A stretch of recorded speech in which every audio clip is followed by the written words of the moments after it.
Good evening, everyone. This is Lyrida Barrett for the Institute for Global Transformation, coming to you this month with a talk on knowing ourselves. This is a continuation of our work that we have been doing, shifting from an emotional polarization to a mental one. If you recall, the teaching that I've given you over the past is that much of humanity has been on an emotional level for long periods of time. And we see that evidence of that everywhere in our world today. And the shift that is going on the planet comprehensively is that of an expansion of consciousness known as a planetary initiation throughout all of its kingdoms, that is revving things up comprehensively. And as a result, we're being forced to learn at a quicker pace. It is affecting all of the kingdoms. A new kingdom is being birthed as we speak. The fifth kingdom or the kingdom of conscious souls, the fifth kingdom. And much is afoot. Wouldn't you agree? Much is afoot.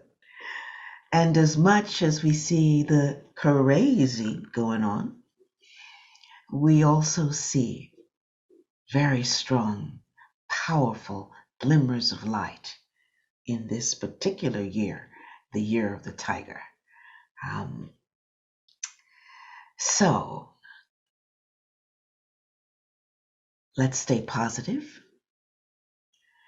Let's know that the divine plan is happening for not only humanity, but all of the planetary kingdoms.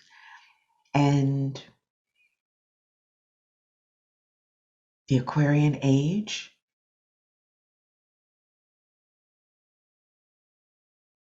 is presenting itself and seeking to build a brand new civilization. Once the old has been completely demolished, and all that we do not need is cleaned up, so to speak. Okay? Knowing ourselves. Who are we? What are we?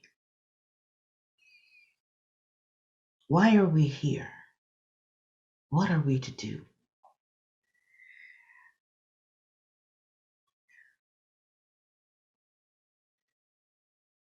In all of the sacred teachings and all of the esoteric teachings, it is always said, know thyself.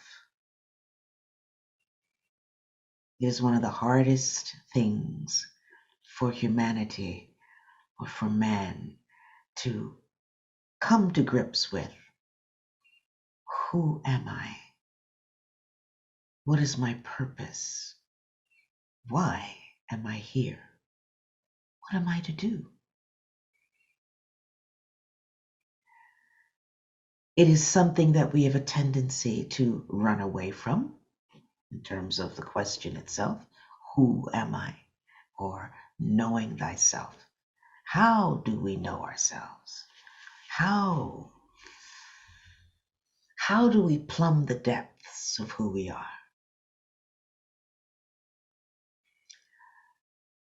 It's the one question, it's the one, sitting with that, know thyself, in and of itself is a power.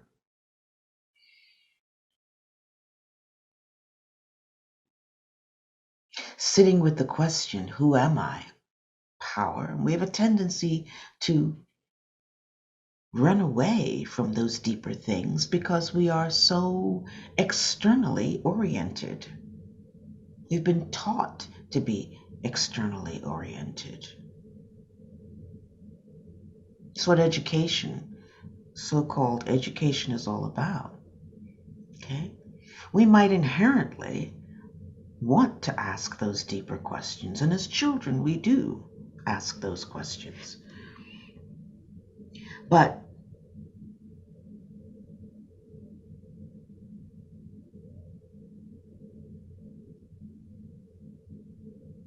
in most cases, those deeper questions are kind of rubbed out of us, erased, as we are taught to be socialized and taught what they think education is, which is not true education. So,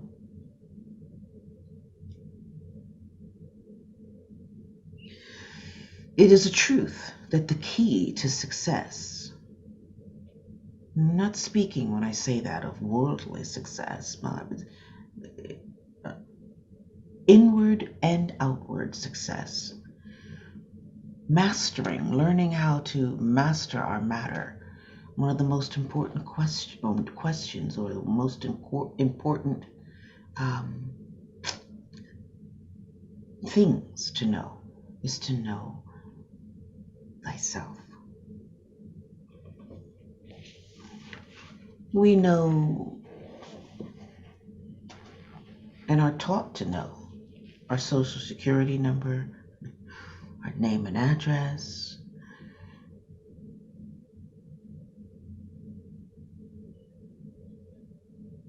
many times superfluous things, unimportant things.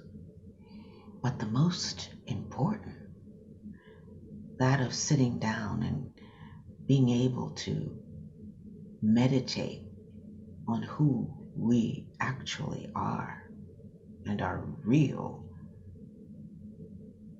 purpose for this trip in this incarnation. We don't do. We're not taught that until much, much later.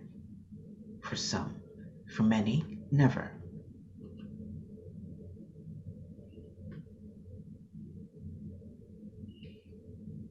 So who are we and from where do we hail?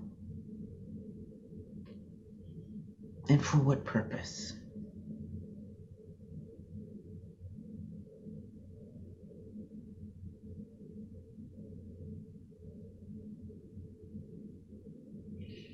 As I said, children have a tendency to automatically be geared to understanding and asking those deeper questions. They really want to know. We are all divine sparks. At our center, we are that focal point of spirit, that divine spark, spirit within us, okay?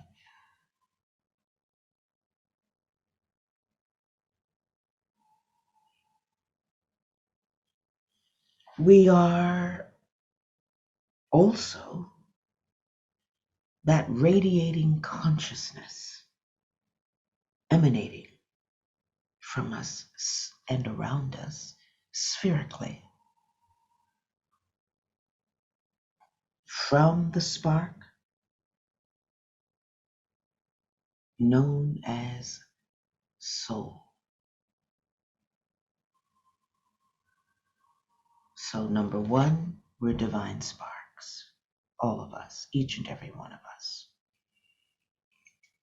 Also known as monads. I would suggest you look that one up. MONADS, monads. We'll talk about that later.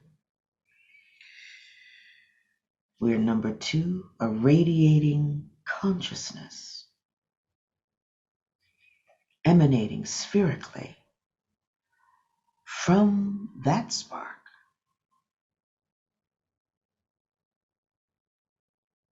and that radiating consciousness is known as soul. And number 3,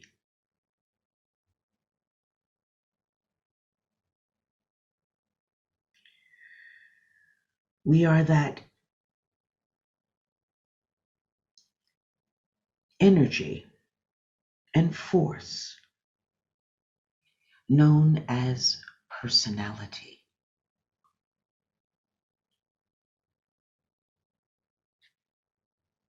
whose root word persona comes from the Latin mask.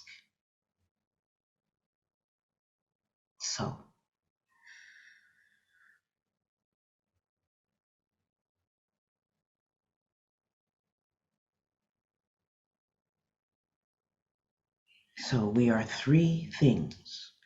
We're the divine spark, we're the consciousness known as soul, and we are personality or persona, mask. These 3, oh, by the way, if I didn't say it, that divine spark is spirit, known as spirit.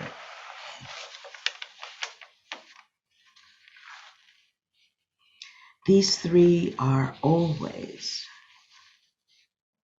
imaged as the circle with the dot in the center. Okay?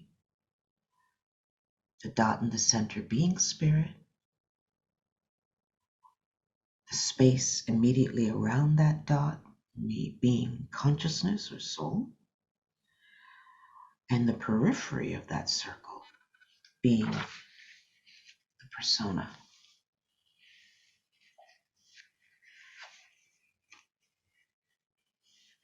When that soul is identified outwardly with all that is exterior to him, to it, it is said to be imprisoned in matter, said to be limited in its ability to know itself, its true self. Okay? The periphery of that circle is threefold. Okay? And we'll go back over that again, that for what I just said before. When soul is identified with the periphery, it is said to be imprisoned in matter. It thinks. It is mind, emotions, and the physical body, substance. Okay? That's part of what I just mentioned as part of that threefold aspect of the persona, threefold nature of the persona.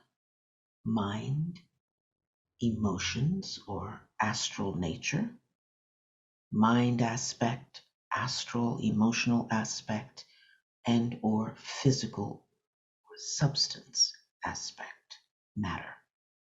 Okay? When the persona begins to awaken to the soul, then what happens is there is an evolutionary trajectory that's going on, and let's say an evolutionary journey that's happening back into that spirit,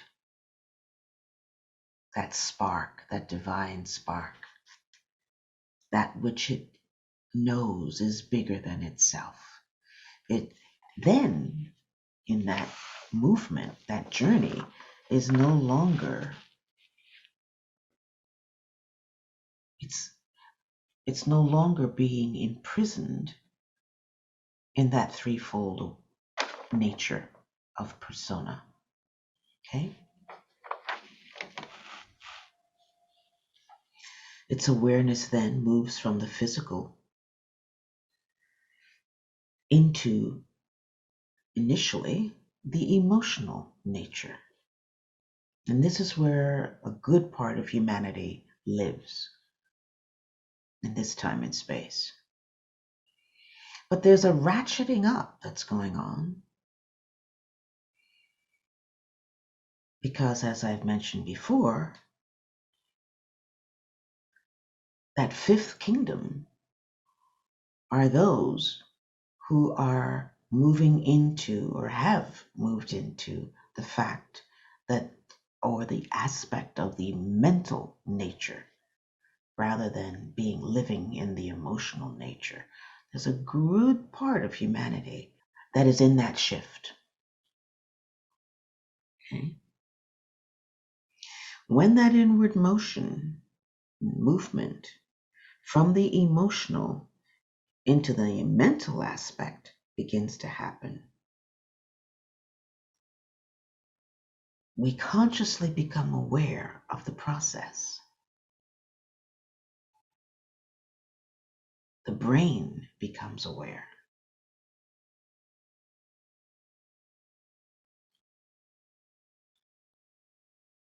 It's another higher level of initiation.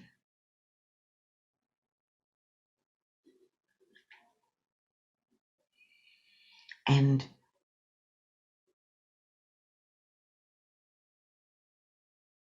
it all happens through the use of the will.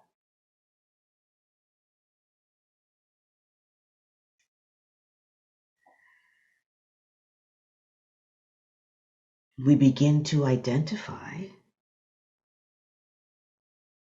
with soul. We begin to realize that we are not our physical, not our emotions, but that we are souls having a human experience, spiritual beings having a human experience. As this movement happens, there is a tug of war that goes on. You know, we are faced with dealing with the pairs of opposites, those opposites that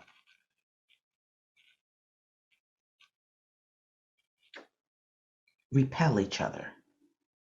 Okay? They're opposites that attract each other. Those are polar opposites. And then there are those opposites that, try as you might, they just wrestle constantly. Okay? Those are the pairs of opposites. It's those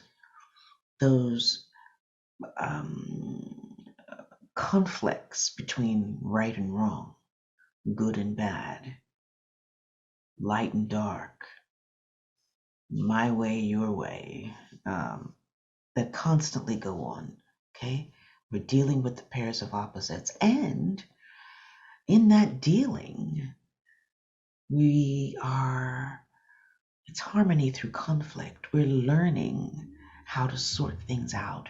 We're learning how to master our matter through will. We're learning. We are stick-to-itive, determined, and we are beginning to understand as we go deeper processes and deeper aspects of awareness that informs us, strengthens us, and helps to build character as we master our share of matter in that process.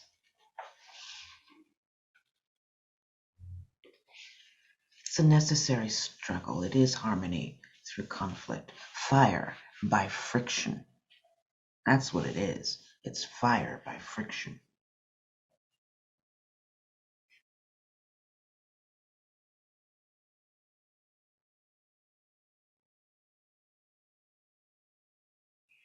In this way, the consciousness is able to abstract its identification from the form nature more and more over time. And in that way, the persona, with its threefold nature, begins to identify with consciousness, the soul.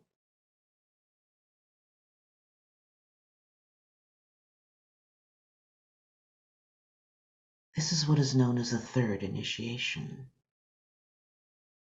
or the beginning, really, of the third initiation.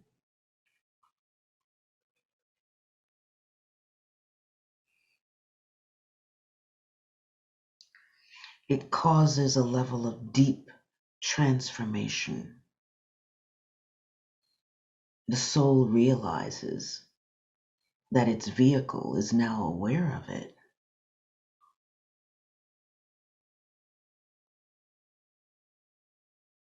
And in that growing awareness, the soul realizes that this vehicle it now will be able to use for the work on this planet in this particular incarnation, and the next, and the next, and the next.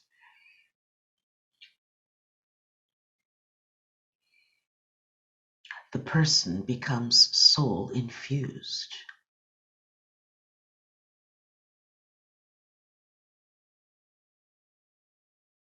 The soul is in total control over time, more control over time.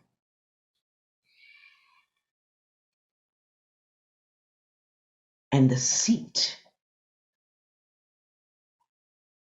of control moves from the personality to the soul. The persona becomes the vehicle of the soul. This is the quest. This is the great work. This is why we're here.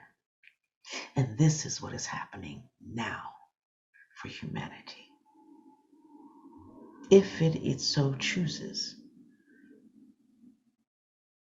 for those who are ready. It's not comprehensive,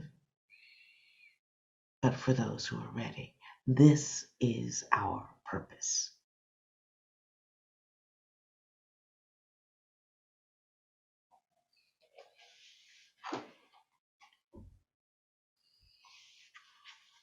Collectively. So, then,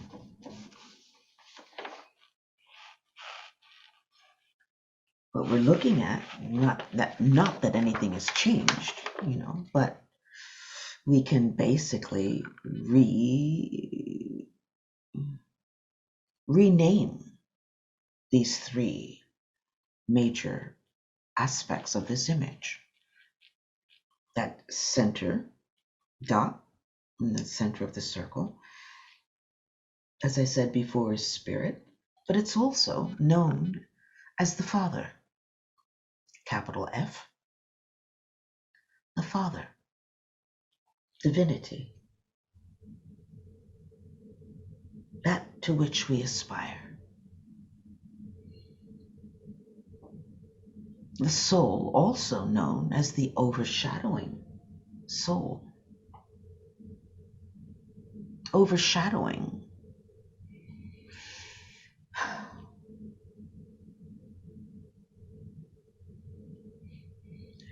Meaning that part of us that is above and free of the form, that is already aware of our purpose, why we're here, why its vehicle is here, because it has been responsible for it being here. Truth be told.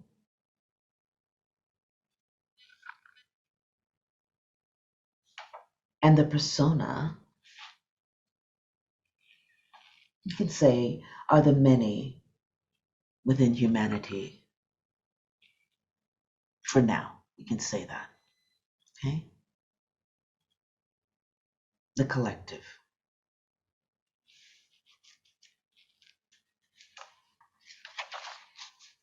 So the interplay, put this back up, the interplay between spirit and matter creates soul.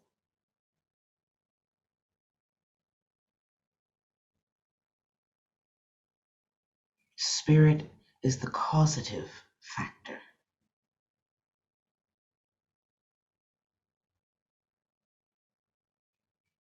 When spirit impresses matter, a magnetic field is built and consciousness is created as a result. Consciousness is that magnetic field.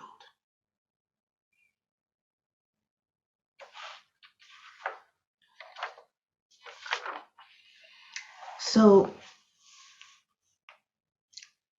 when consciousness identifies with the body of appearances, or persona, it becomes, we can say, it's persona oriented. It's persona identified. Okay? It's limited to the outer periphery of its being. It's therefore locked down. It cannot see the big picture. It's imprisoned in matter. So the periphery, as I said, is threefold in nature. It reflects humanity as a whole in that threefoldness. Humanity is divine.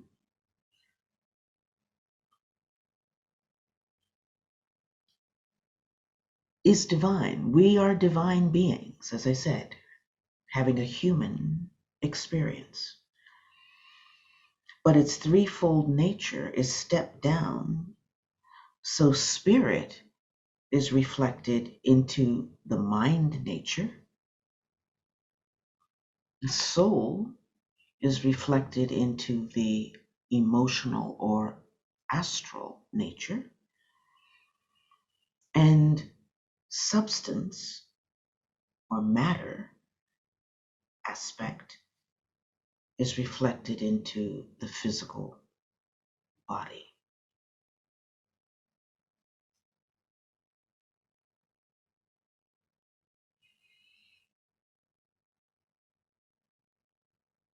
As we approach our evolutionary trajectory, we turn inward.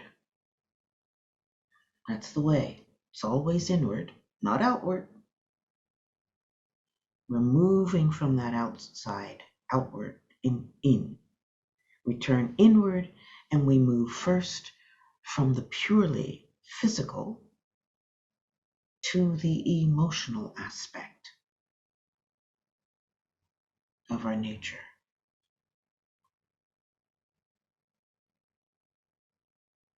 Gradually, we move from the emotional to the mental aspect of our nature, deeper inward. And we begin to identify as soul. We wrestle with the pairs of opposites, as I said before. We begin to sort them out, understand them,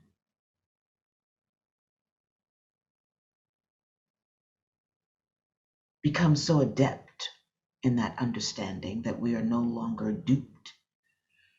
We don't have to have the same lessons over and over and over again.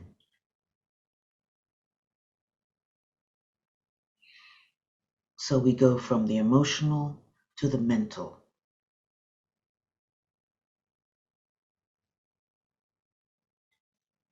When we identify as consciousness and we begin to know ourselves as soul, we perceive everything through the eyes of the soul.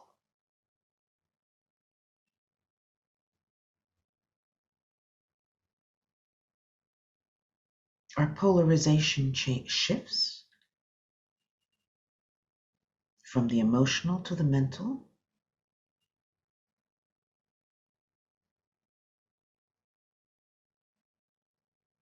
and we begin to perceive everything through the eyes of the soul.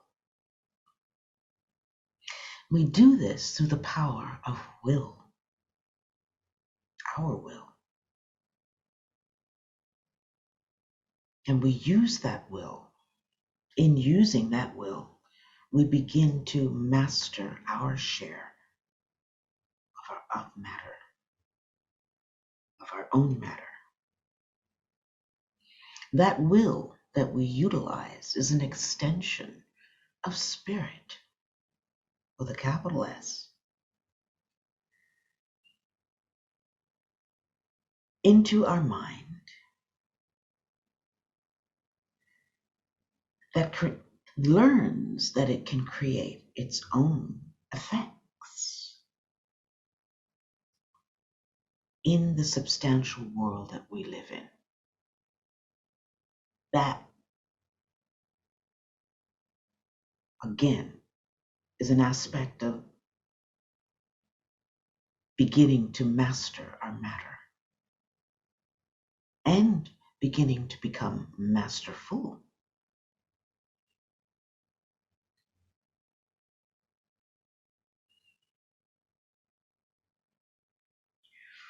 Through moving from the emotion to mind, we learn three things. One, that we are souls. We begin to identify as soul, and that we see everything through the eyes of soul. Two, that we have a will. That will is not to be used for any and every willy-nilly thing that we want to do. It's designed for us to realize that it's an aspect of divinity itself within us, that divinity within us. And as a result, it should be used in tandem with divinity in and of itself. It is not a separated will. It is a connected will.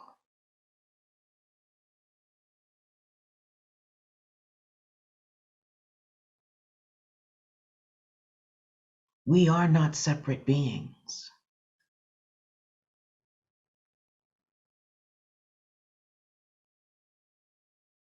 We are spirit in matter. And therefore, we begin to realize that our spirit is the energy of divinity in and of itself, and is to be used in accordance with certain rules and regulations, not for the separated self.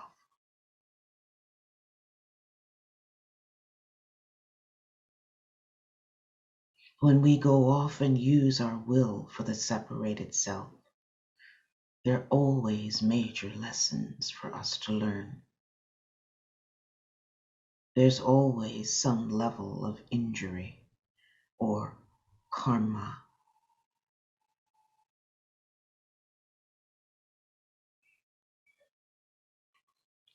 When we connect vertically in our alignment and use our will in tandem with the divine, knowingly use our will in tandem with the divine, then we are working from a higher level for higher purpose with greater results and deeper understandings.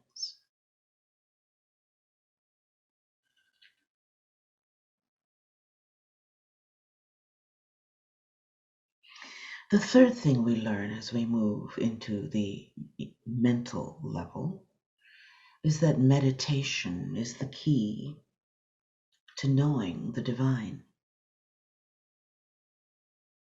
to knowing God.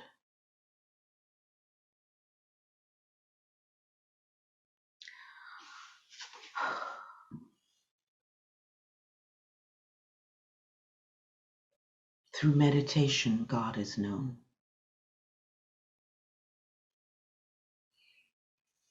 And the mystery of the creative process also becomes known and perfected. And we'll talk more about that in future sessions. So the contemplation of this image is important. Take the circle and the dot, with the dot in the center, into your meditations, your daily meditations, for deeper meanings.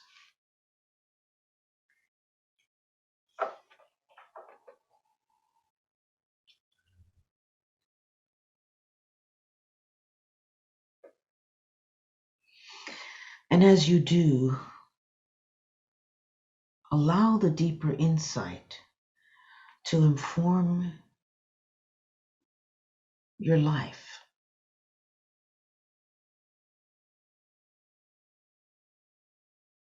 Allow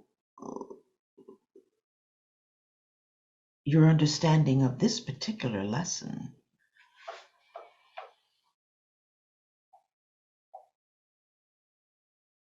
to deepen your awareness. This is the scaffolding of how to move from the emotional level into the mental levels. It's a very, very powerful lesson.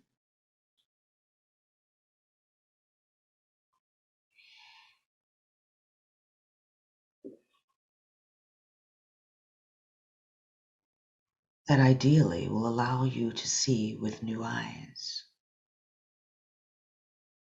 experience from a different place.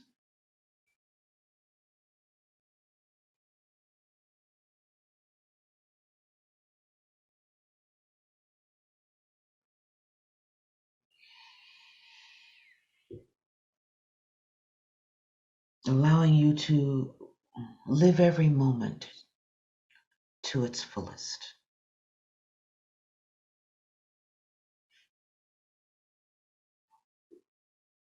This is the difference between walking the path of experience and the path of wisdom.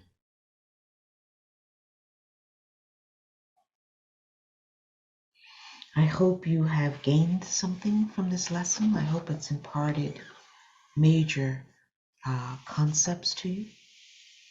And let's take a moment and do a brief meditation.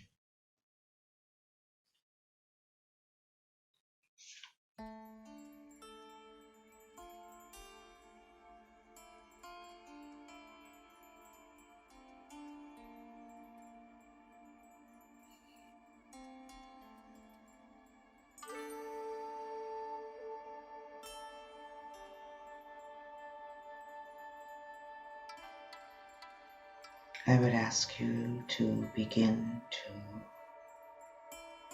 move inward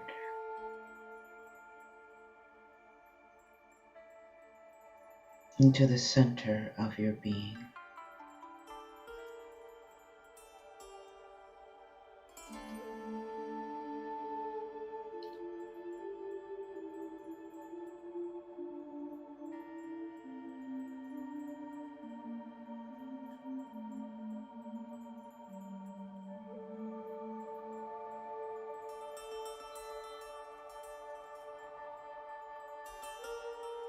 and sense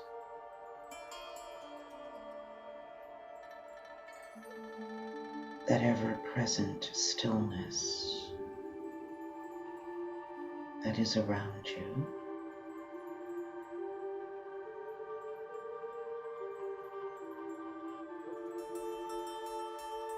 that is within you.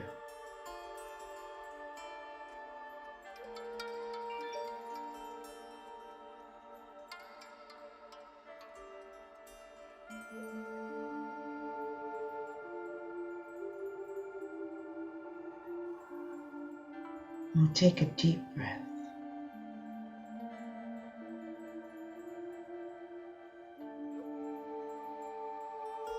And as you release it, relax the physical body,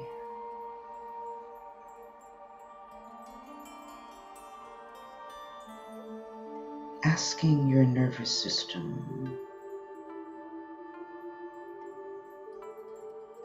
to relax your physical body and know that it will obey.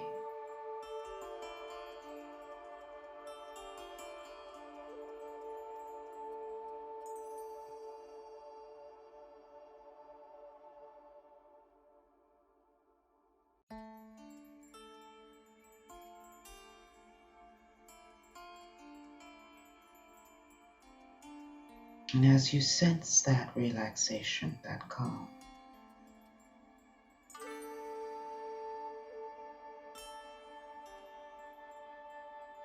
take another deep breath.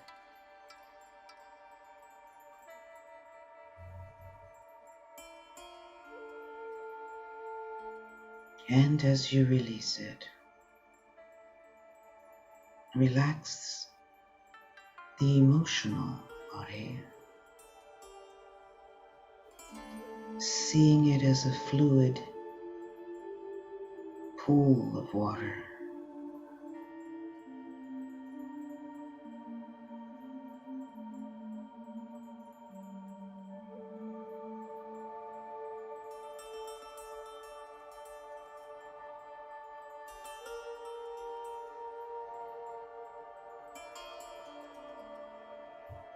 Calm the surface of the water.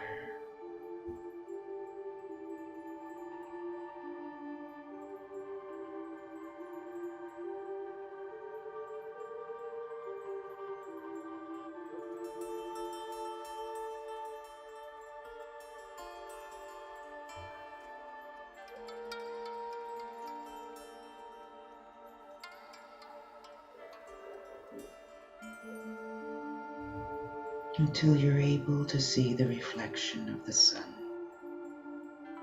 like a mirror on the surface of that water. Sense the serenity, the peacefulness.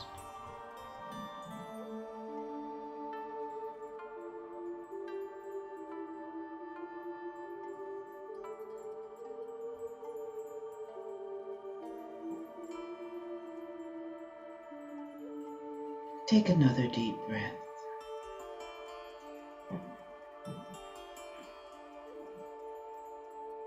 And as you release it,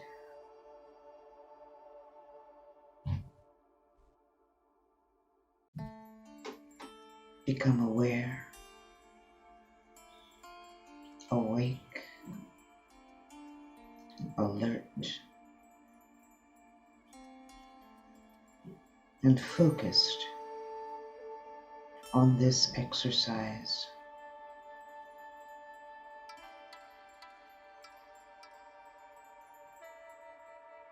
Although you may be sitting seemingly by yourself,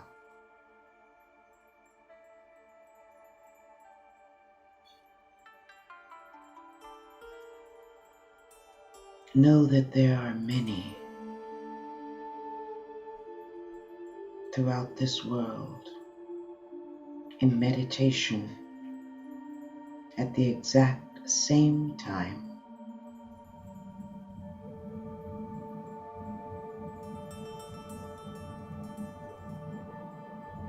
holding the same frequency.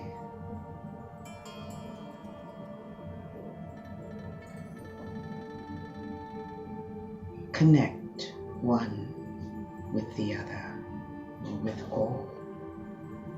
See yourself as a group.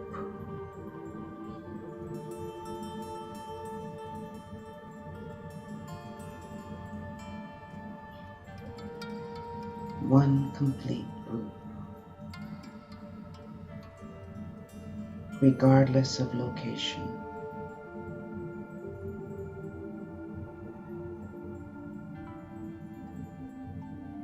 See yourselves in your etheric bodies, together.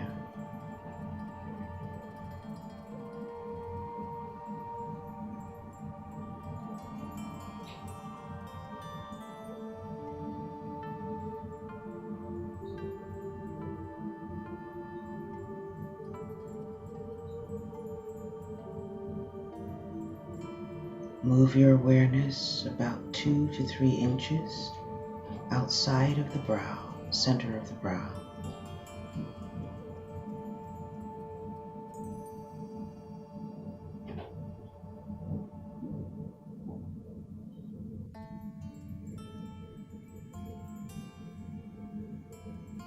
Take a deep breath and bring all of the awareness from your physical body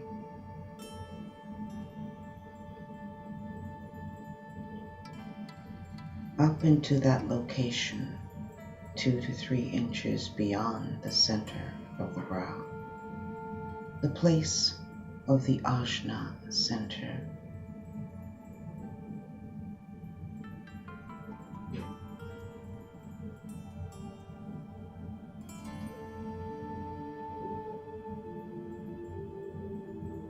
Take another deep breath, and as you do, bring all of the remainder of the emotional body up into that ajna focus.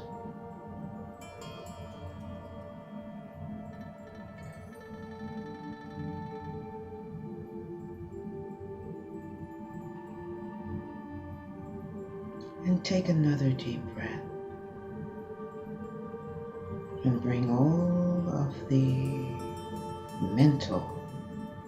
remainder of the mental body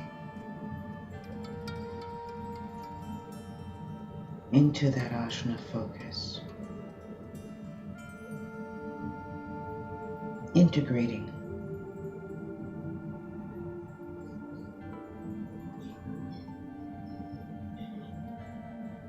The lower threefold nature into a unit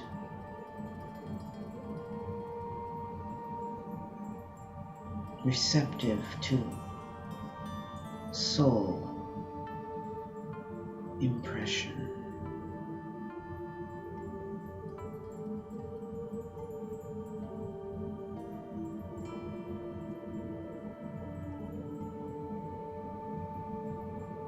Sound a silent Om.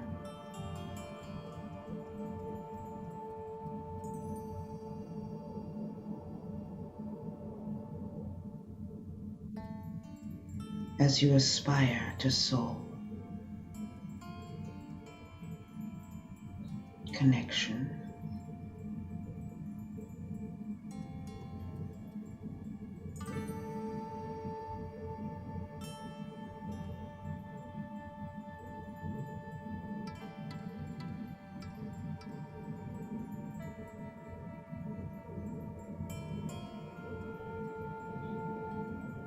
Imagine a horizontal line of light connected from that ajna center straight back into the center of the head, the heart of mind, and allow your consciousness, only your consciousness, to move across that horizontal line of light into the center, 2 inches behind the eyes, the heart of mind.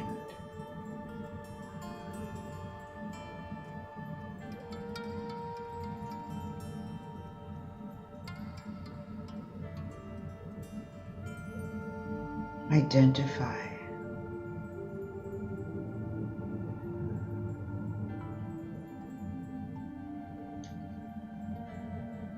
as soul.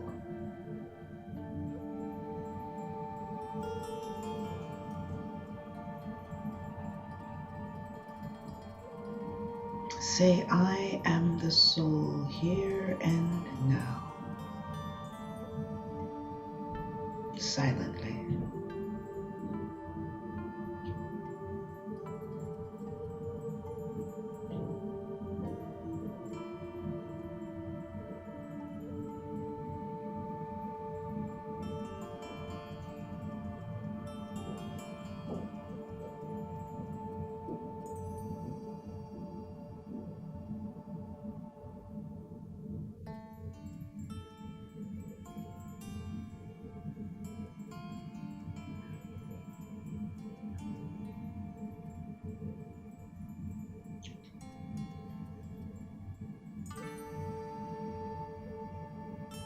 Visualize the circle and the dot.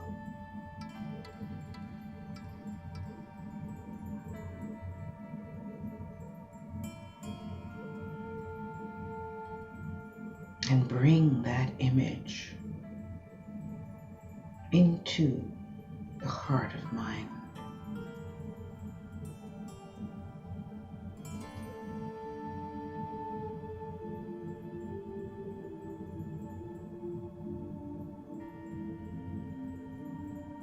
Hear its frequency. Hear its note.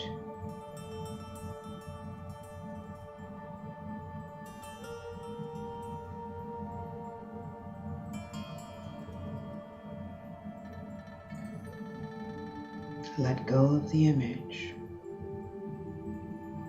and only stay with the note, its frequency.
Allow the heart of mind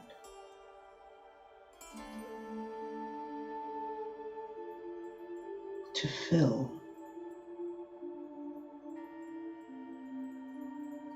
up with the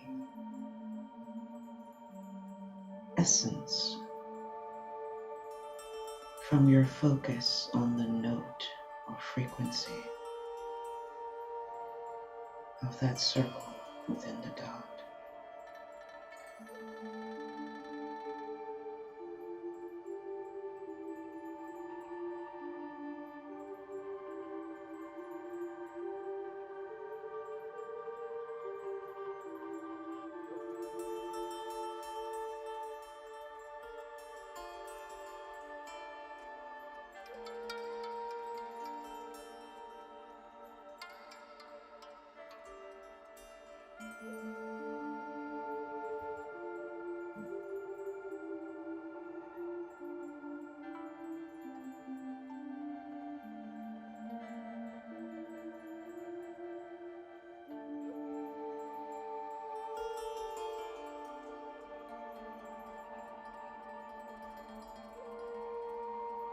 Request deeper understanding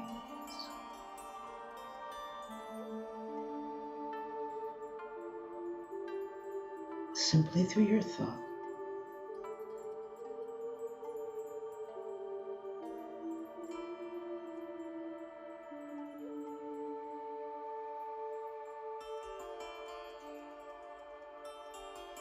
If you begin to feel a sense of weight in that space 2 inches behind the eyes, also known as the heart of mind or the cave,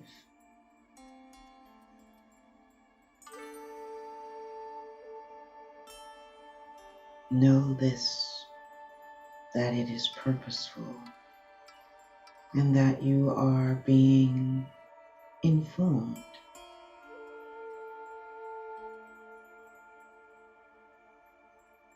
with deeper awareness.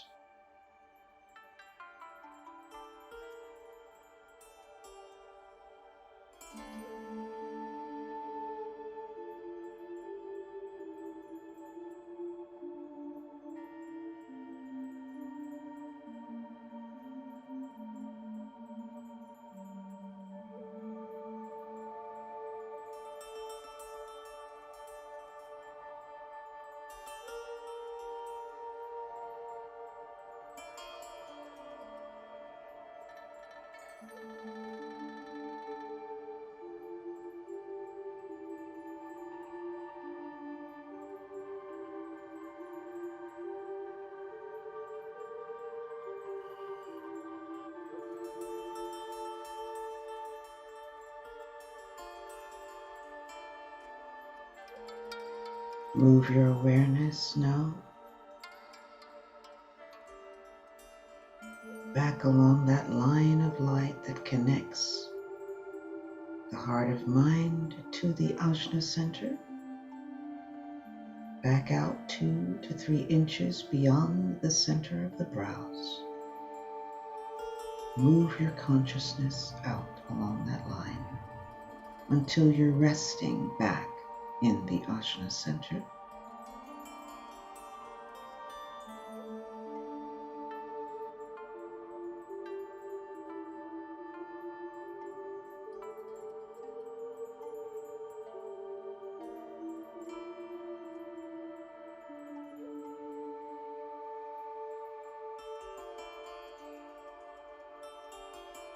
And move your consciousness into the brain now.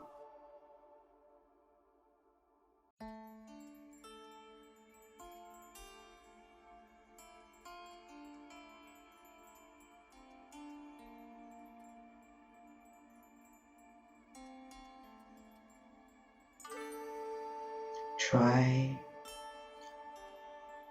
to discern and put into words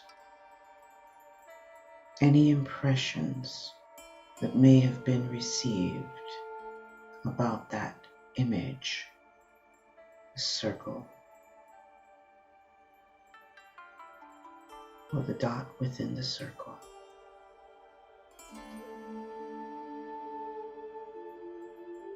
Without dropping to your throat center,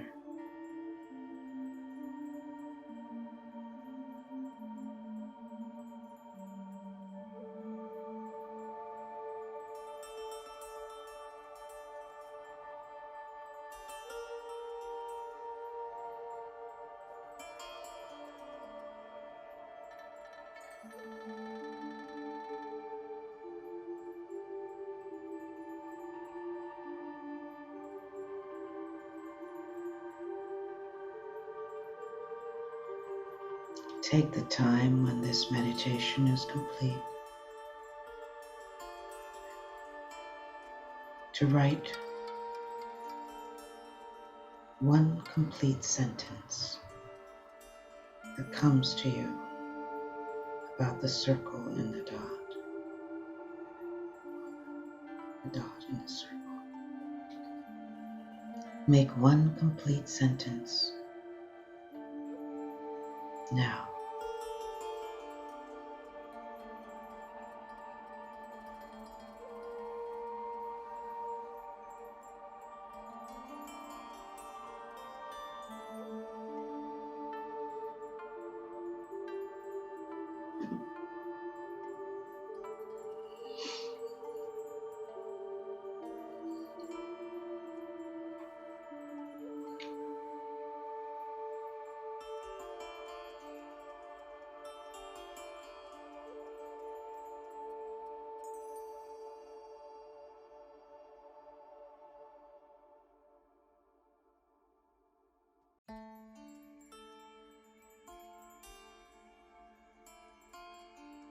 And connected with all of those who are meditating at the same time.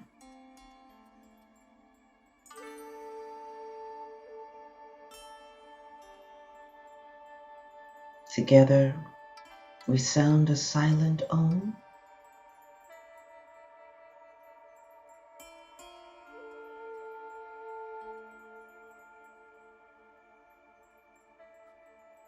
projecting the light of this meditation out through the ajna, out to humanity.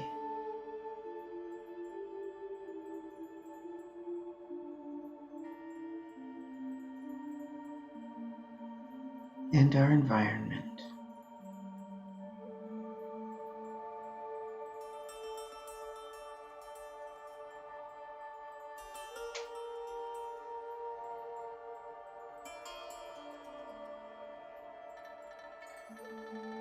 And we move the energy back up outside of the head,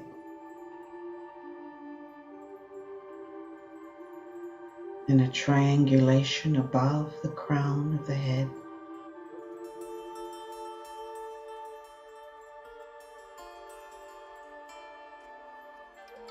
back to source.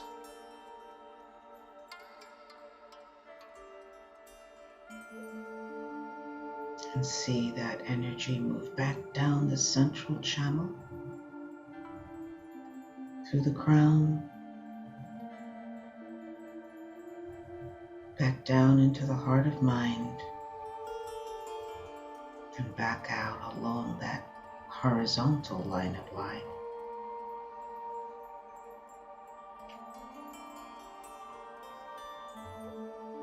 Creating an ever strong triangulation around our head.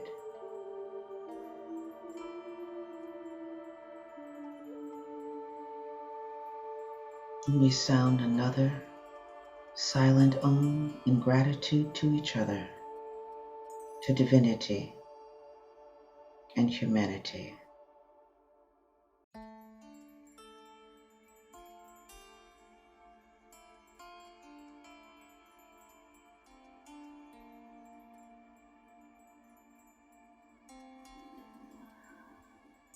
And when ready, we open our eyes.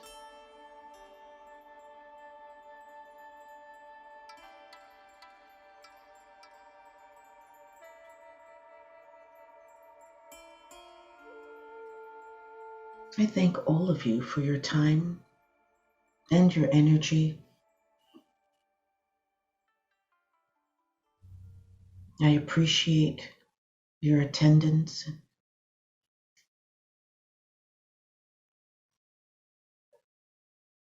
I hope that you're receiving something from these sessions. And it'd be nice for you to drop me a line and tell me how it's working for you, what you're learning.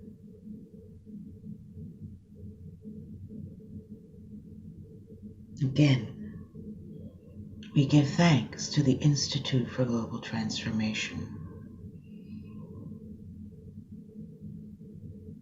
a nonprofit organization dedicated to change. Change within our world, within humanity, and those agents of change amongst whom we are. Take good care, each and every one of you. Apply the teachings. Work to embody the teachings. Until next time.